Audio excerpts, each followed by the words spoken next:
Hello, friends. My name is Adolfo Castañeda.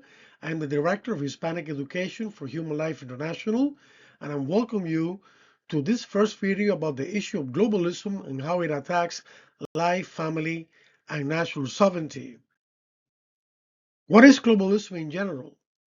Globalism is the attempt to create a one world government by several international organizations to control people and their governments, their mentality, everything, and to impose an anti-life and anti-family ideology through a global social engineering by means of modifying their mentality, their attitudes, their behavior of entire societies, nations, and even the whole world. Is globalism the same as globalization? Not exactly. Globalization tends to be only economic in nature. Different countries agree to produce certain goods and services.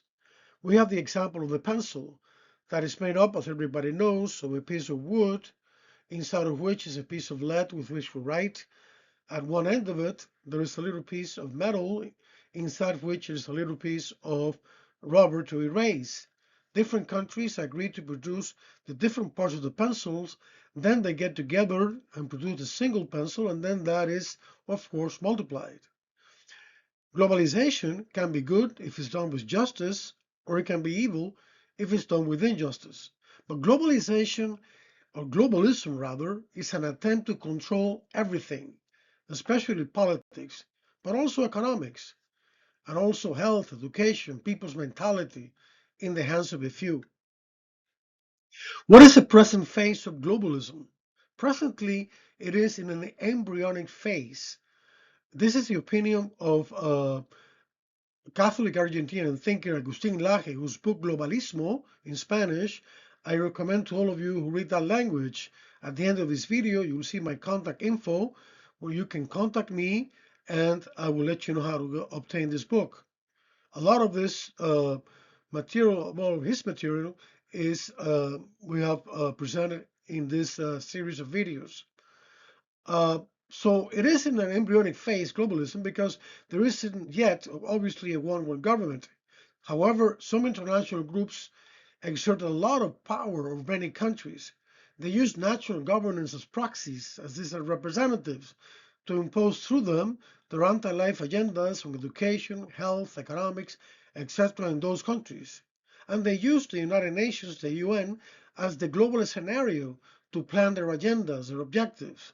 They want to turn the UN into a one world government, but controlled by them, under their control, by means of a global social engineering. Which are some of these globalist groups? Obviously, the United Nations itself and its 2030 agenda, which we exposed in a previous presentation. Also, the European Union, the EU, the Organization of American States, which is the equivalent of the EU for the continent of the Americas. We also have powerful groups that the World Economic Forum will expose those later on.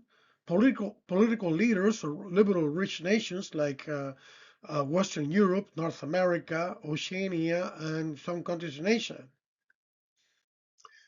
Other globalist personal groups are anti-life and family billionaires that finance all these efforts, like George Soros, Bill Gates, the Rockefellers, Larry Fink, Klaus Schwab, etc. We'll be talking about them later on. And some semi-secret associations, some of which are the Bilderberg Group, the Trilateral Commission, the Council of Foreign Relations, and others. Well, this is what I wanted to share with you in this first video of several about globalism. You have there in front of you on the screen our contact info and my contact info if you want to communicate with me and know more about Vida Humana Internacional and its website and other means of communication like our YouTube channel. Also, of course, in English, you have Human Life International website, which is located in the right bottom corner of your screen, www.hli.org. Well, friends, thank you for your attention, and may God bless you all, and I see you in the next video.